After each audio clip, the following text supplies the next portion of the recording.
Bonjour, je vais vous montrer la nouvelle version de Cyril qui vient juste de sortir. Alors c'est la version 0.99.8 et on va essayer de faire un peu le tour de toutes les nouveautés qu'il y a à l'intérieur. Cette version, c'est énormément de corrections de bugs, mais aussi quelques nouveautés, et qui sont essentiellement centrées sur l'astrométrie. Alors ce qu'on peut voir ici, c'est que la lore de l'application est toujours assez identique à la version précédente. Mais pourtant, la conversion a été vraiment toute refaite en interne, ainsi que l'exportation de séquences.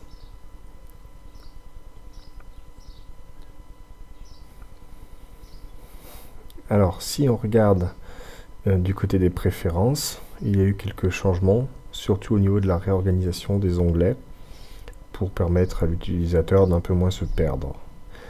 Alors, notamment pour plus trop confondre le dématrissage ici avec la librairie Libro qui dématrisse directement les fichiers bruts d'appareils photo. Mais en fait, généralement, c'est quelque chose qu'on utilise très peu parce que nous, on passe par des fichiers temporaires au format FIT, vu qu'on cherche généralement à les calibrer avec des darks, des flats et des offsets. Donc nous, ce qui nous intéresse, c'est plutôt ici, vous voyez. Et là, par contre, il y a très peu de changements avec les paramètres par défaut qui sont généralement les bons. L'algorithme ici de dématrissage RCD que je conseille clairement de garder quand on ne sait pas trop ce qu'on fait. Et il donne de très bons résultats et est assez rapide. Ici, il y a un nouvel onglet qui va regrouper toutes les options pour les fichiers FIT, notamment la compression. Il y a des nouvelles options, notamment ici, pour ceux qui utilisent le logiciel Aladdin.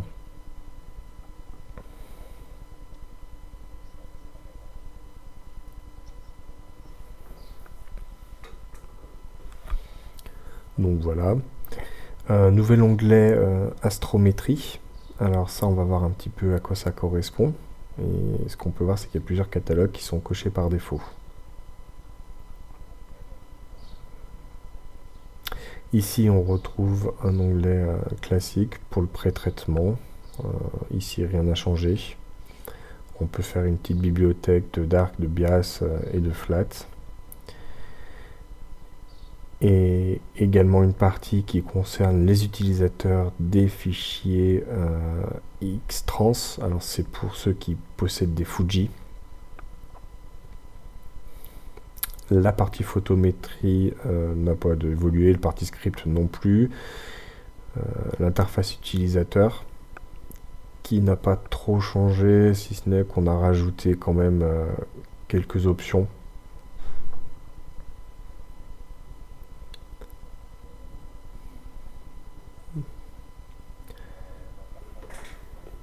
Alors dans performance, on va retrouver un petit peu tout ce qui est la gestion de la mémoire. Alors la gestion de mémoire a été énormément retravaillée en interne et Cyril devrait un petit peu moins planter qu'auparavant. Et dans divers, eh bien rien de bien nouveau non plus. Alors maintenant, essayons de voir un petit peu ce que sont les nouveautés. Donc on charge par exemple une image. Voilà, donc ici c'est M42. On a ici un affichage en mode linéaire. On va passer en auto-ajustement. Et je vais par exemple aller faire de l'astrométrie. Alors c'est quelque chose qui a été fait dans cette image-là. On peut le faire lorsqu'on fait l'étalonnage des couleurs, ça se fait automatiquement. Ou on peut décider aussi de le faire en allant dans la boîte de dialogue qui correspond à l'astrométrie. Donc vous allez ici dans Image Information et là vous avez le Image Plate Solver. Alors ici l'interface est en anglais, mais bien sûr Cyril est disponible en français et vous aurez ici le menu Astrométrie. Résolution astrométrique même. Donc, on va donc dans la résolution astrométrique et on va essayer de faire l'astrométrie sur cette image. Donc on a ici un grand champ. Le but du jeu étant de trouver à peu près le centre de l'image comme point de départ.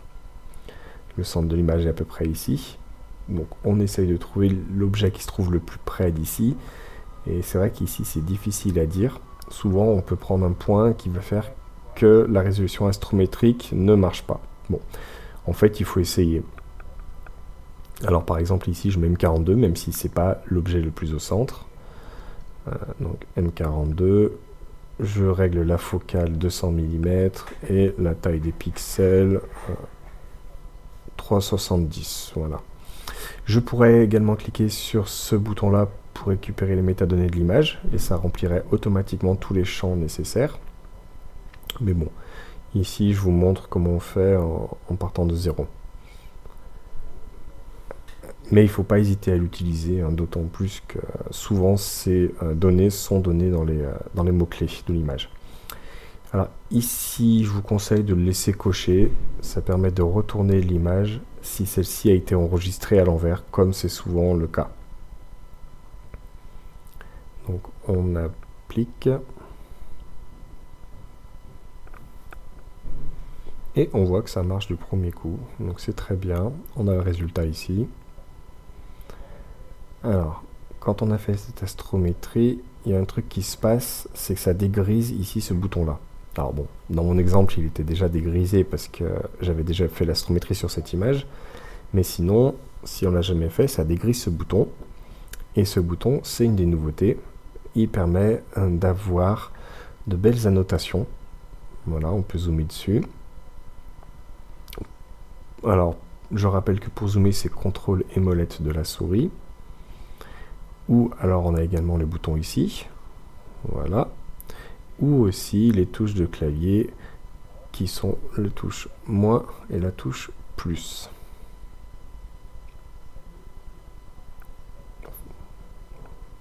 Et pour se déplacer dans l'image, c'est CTRL-clic de la souris et on se déplace, voilà, comme ça.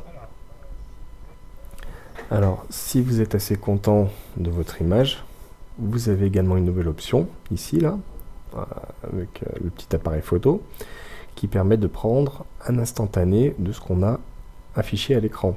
Donc si je clique dessus ici, qu'est-ce qui se passe? Ça prend un snapshot, et on peut aller le retrouver dans notre dossier de travail, et on a ici notre snapshot. Alors c'est quelque chose qui peut être assez pratique quand on veut partager une image sur les forums, par exemple. L'image est enregistrée au format PNG.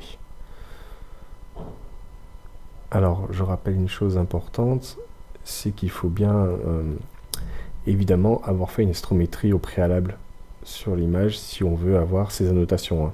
Alors, elle peut avoir été faite au préalable sous Cyril, mais on peut imaginer qu'elle a été faite sur un autre logiciel, par exemple sur le service astrométrie.net. On récupère alors l'image sur astrométrie.net et Cyril reconnaîtra sans problème les mots-clés de l'image. Donc on va par exemple imaginer faire ceci sur une autre image. Donc une image où il y a déjà de l'astrométrie. Hein. Donc on clique juste sur le bouton, la nébuleuse du croissant. On peut faire ça avec d'autres exemples, M80, M82 par exemple. Un grand champ. Voilà, donc on clique dessus. Et on a bien la reconnaissance de tous les objets situés dans l'image.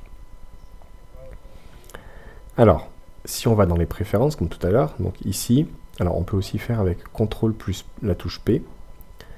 Donc on a l'onglet Astrométrie, et si je décide de décocher un catalogue, par exemple le catalogue d'étoiles, je valide, je déclique, je reclique, et qu'est-ce qui se passe? On voit que l'étoile ici, là, elle n'est plus cochée. Donc, c'est une option qui permet en fait d'éviter une surcharge possible qu'on pourrait avoir dans les annotations, surtout quand on a un grand champ en fait. Donc c'est assez pratique, on peut vouloir décider de n'afficher que ce qu'on veut. Voilà, on voit que ici des fois on peut avoir une petite surcharge effectivement. Alors, ici c'est 3 NGC les uns sur les autres. Voilà. Donc l'utilisateur est libre de cocher ou décocher le catalogue qu'il souhaite voir affiché. Alors, une autre nouveauté qui pourrait être intéressante. Alors, imaginons ici que nous souhaitons savoir ce qu'est cette étoile, par exemple. Donc, on va faire une PSF dessus. Sélection, puis clic droit, puis PSF. Voilà. Donc ici, on a plein d'informations. Et vu qu'on est dans une image où l'astrométrie a été faite, on voit qu'on a les coordonnées astrométriques et on a également un nouveau bouton qui nous permet d'obtenir plus de détails. Et si on clique dessus, ça va nous renvoyer sur le service Simbad avec plein d'informations sur cette étoile, dont son nom évidemment. Alors, maintenant, imaginons que je souhaite avoir une annotation pour cette étoile. Donc, je fais clic droit, Search Object. Je peux également faire le raccourci CTRL/, et je vais marquer le nom de l'étoile que le service Simbad avait retrouvé. Donc voilà, je rentre le nom, je valide, et automatiquement, qu'est-ce qui se passe? Ça va nous annoter l'étoile. Alors c'est une nouveauté qui peut s'avérer très pratique si par exemple on a une image ici où on va par exemple chercher un objet précis dedans. Je sais ici que cette image elle contient une étoile qui abrite une exoplanète et je connais son nom. Mais on voit que dans ce champ-là c'est assez difficile de la trouver parce que y a plein d'étoiles. Donc premièrement ce qu'on va faire, on va faire une astrométrie sur cette image. Alors, je connais heureusement le nom de l'étoile, c'est HAT-P51. Donc, je la cherche, hop, je récupère automatiquement les métadonnées de mon image, et je valide. Donc, l'astrométrie se fait rapidement, voilà, et on vient de dégriser mon bouton. Alors, si je clique dessus, par contre, il n'y a rien qui s'affiche. Pourquoi? Parce que probablement que les objets présents sur l'image ne sont pas dans les catalogues par défaut et que c'est un champ où voilà, il n'y a pas d'objet très très connu. Et donc c'est pour ça que je trouve qu'il n'y a rien qui s'affiche, mais bon, rien de grave. Mais moi ce que j'aimerais, c'était afficher, ça serait afficher mon exoplanète. Alors, ce que je vais faire, c'est qu'on va chercher l'étoile. Donc, CTRL/. Alors, sous Mac, ça sera la touche commande /. Et on va écrire ici le nom de l'étoile. Et en quelques millièmes de seconde, on a le résultat et on sait sur quelle étoile on va devoir travailler et faire notre photométrie pour éventuellement obtenir une courbe de lumière. Voilà. Donc ça, c'est une des nouveautés assez sympathiques qui peut s'avérer très utile. Et on peut évidemment faire un petit snapshot pour partager notre image sur les forums. Donc bon, là ici c'est une image assez brute, plein de défauts, mais c'est pour vous montrer un petit peu l'exemple. Voilà. Alors ça montre un petit peu l'étendue de ces nouveautés. Et ce qu'on peut voir ici, quand l'astrométrie est faite, on peut voir qu'en bas de l'image, on a effectivement les coordonnées alpha et delta de notre système de coordonnées qui s'affichent en temps réel. Donc en plus des valeurs en X et Y, on peut savoir à tout moment quel endroit du ciel on est en train de pointer. Toute la barre d'état d'ailleurs de l'image a été refaite. On voit que la valeur de zoom est affichée. Donc il y a plusieurs nouveaux éléments très pratiques. Voilà, je vous ai montré à peu près l'étendue des nouveautés astrométriques. Cette version a subi énormément de changements, notamment un gros refactoring du code, histoire d'optimiser un petit peu le tout, et notamment dans la conversion, et qui j'espère va améliorer l'expérience utilisateur. Voilà, j'espère que cette vidéo vous a plu, et je vous remercie de m'avoir écouté.